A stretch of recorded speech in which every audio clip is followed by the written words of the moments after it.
घना जंगल, चांदनी रात और सन्नाटे में गूंजती झिंगुरों की आवाज, यही था वह माहौल जहां यह रहस्यमय कहानी जन्मी। यह कहानी है एक खूबसूरत लड़की अन्विता की, जिसकी किस्मत एक रहस्यमय नागिन से जुड़ गई।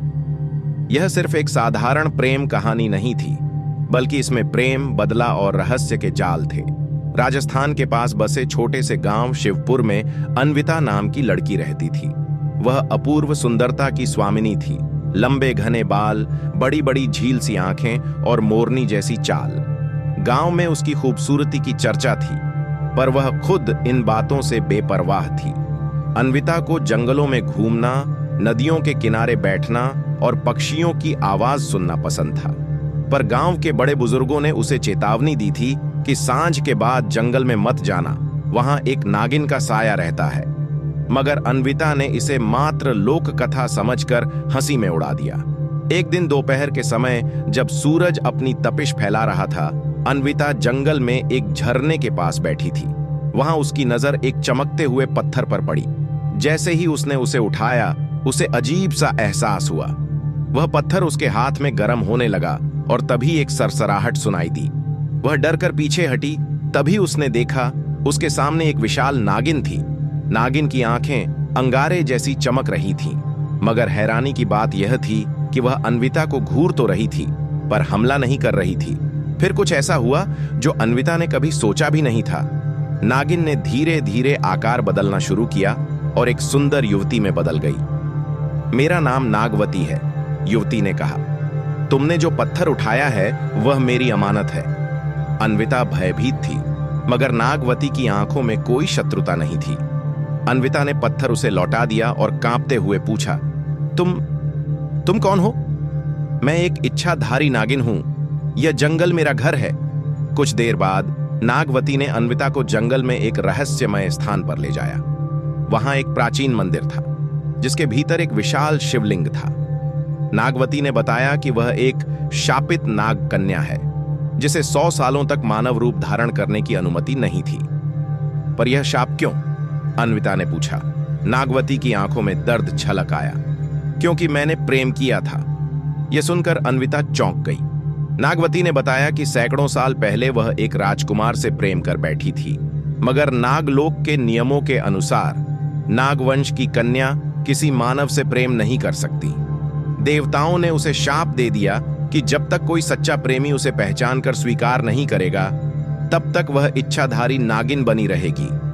तब तुम मुझसे यह क्यों कह रही हो? अन्विता ने पूछा। क्योंकि मुझे लगता है कि तुम्हारा इस शाप से कोई संबंध है, नागवती ने रहस्यमय स्वर में कहा। नागवती ने अन्विता की ओर देखा और मंत्र पढ़ने लगी।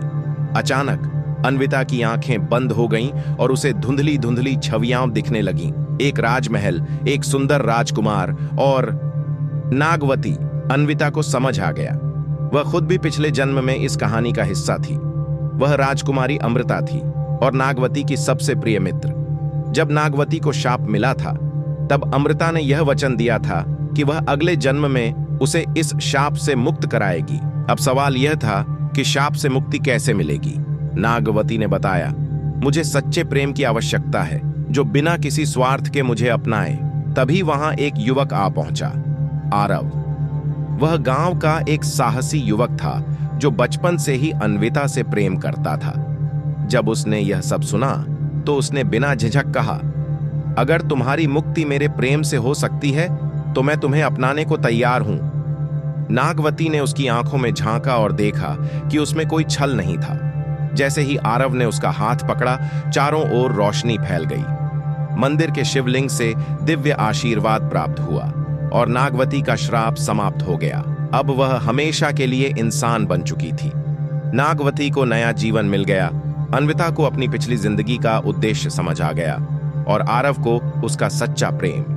गांव वालों ने जब यह चमत्कार देखा, तो वे शिवलिंग के सामने नतमस्तक हो गए। इस तरह अन्विता, नागवती और आरव की कहानी एक रहस्यमय मोड़ से गुजरकर प्रेम और मुक्ति की ओर बढ़ी। शिवपुर गांव में यह कथा हमेशा सुनाई जाती रही और अन्विता तथा नागवती की दोस्ती अमर हो गई। नागवती के श्राप से मुक्त होते ही ऐसा लगा कि अब सब कुछ ठीक हो गया है, लेकिन नियति की योजना कुछ और थी। एक रात जब अन्विता और नागवती जंगल में टहल रही थीं, तो उन्हें किसी के चलने की आहट सुनाई दी। दोनों ने इधर उधर देखा, मगर कुछ नजर नहीं आया। तभी अचानक एक काले लिबास में छिपी आकृति उनके सामने प्रकट हुई। तो तुमने श्राप तोड़ दिया, वह रहस्यमयी व्यक्ति बोला। उसकी आवाज गहरी और भयावह थी। तुम कौन हो? नागवती ने सावधान स्वर में पूछा। मुझे नाग भैरव कहते हैं। मैं नागलोक का संरक्षक हूं और तुम्हें श्राप मुक्त करने का अधिकार किसी को नहीं था। अन्विता और नागवती चौंक गईं। नाग भैरव नागलोक का सबसे शक्तिशाली योद्धा था, जो यह सुनिश्चित करता था कि नागों के नियम न टूटें, लेकिन श्राप को तोड़ना नियति का आदेश था। अन्विता ने हिम्मत जुटाकर कहा, नियति से ऊपर नागलोक के नियम हैं। नाग भैरव ने गर्जना की। अब तुम्हें इसकी सजा भुगतनी होगी। नाग भैरव ने अपने मंत्रों से एक विशाल नाग का आह्वान किया। वह नाग फन फैलाए आग की तरह चमकती आंखों से नागवती की ओर देख रहा था। अगर तुम सच में इस श्राप से मुक्त होने के लायक हो, तो तुम्हें नागलोक की परीक्षा पास करनी होगी, नाग भैरव ने कहा। नागवती जानती थी कि यह परीक्षा आसान नहीं होगी। नागलोक की परीक्षा का अर्थ था शारीरिक, मानसिक और आत्मिक परीक्षाएं, जिन्हें पार करना असंभव जैसा था।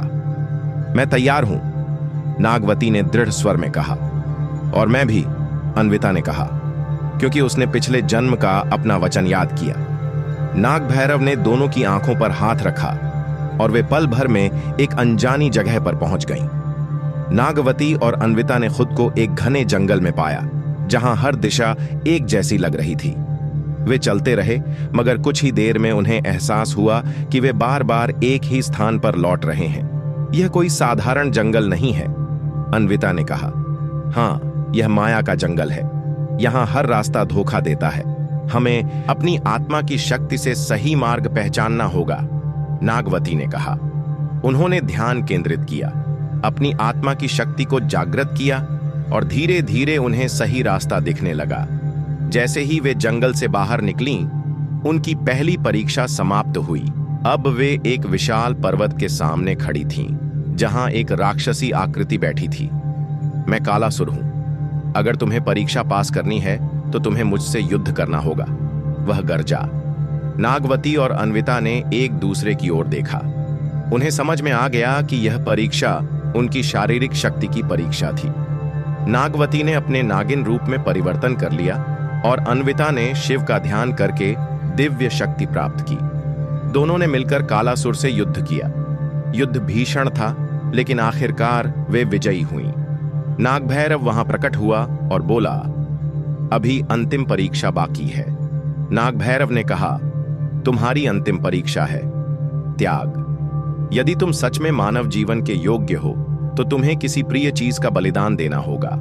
यह सुनकर नागवती सोच में पड़ गई। मैं अपने नागलोक के जीवन को त्यागने के लिए तैयार हूं, नागवती ने कहा। नाग भैरव ने सिर हिलाया। सिर्फ इतना काफी नहीं है, तो क्या चाहिए?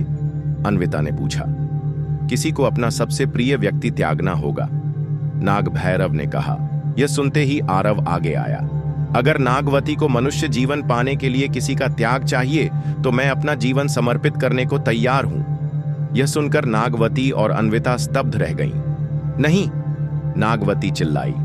नाग भैरव मुस्कुराया।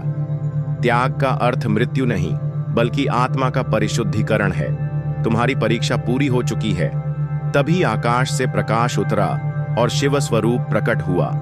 तुमने अपनी शक्ति, धैर्य और प्रेम से यह सिद्ध कर दिया कि प्रेम हर शाप से बड़ा है। अब तुम्हें कोई भी नागिन नहीं कहेगा। तुम पूरी तरह से मनुष्य बन गई हो, शिव ने आशीर्वाद दिया। नाग भैरव ने सिर झुकाया और अंतर्ध्यान हो गया। नागवती अब पूरी तरह से मनुष्य बन चुकी थी। उसका जीवन अब एक नई दिशा में बढ़ने वाला था। अन्विता, आरव और नागवती तीनों गांव लौट आए, जहां सभी ने उन्हें खुशी से अपनाया। गांव वालों ने शिव मंदिर में एक बड़ा उत्सव मनाया और नागवती को देवी का स्वरूप मानकर पूजने लगे। नागवती, जो कभी एक शापित नागिन थी, अब प्रेम और समर्पण की मिसाल बन गई थी। इस कहानी ने यह सिद्ध कर दिया कि सच्चा प्रेम, त्याग और धैर्य किसी भी शाप को समाप्त कर सकता है। इच्छाधारी नागिन की यह कथा सिर्फ एक रहस्यमय प्रेम कहानी नहीं थी, बल्कि यह प्रेम पुनर्जन्म और विश्वास की अनूठी दास्तान थी।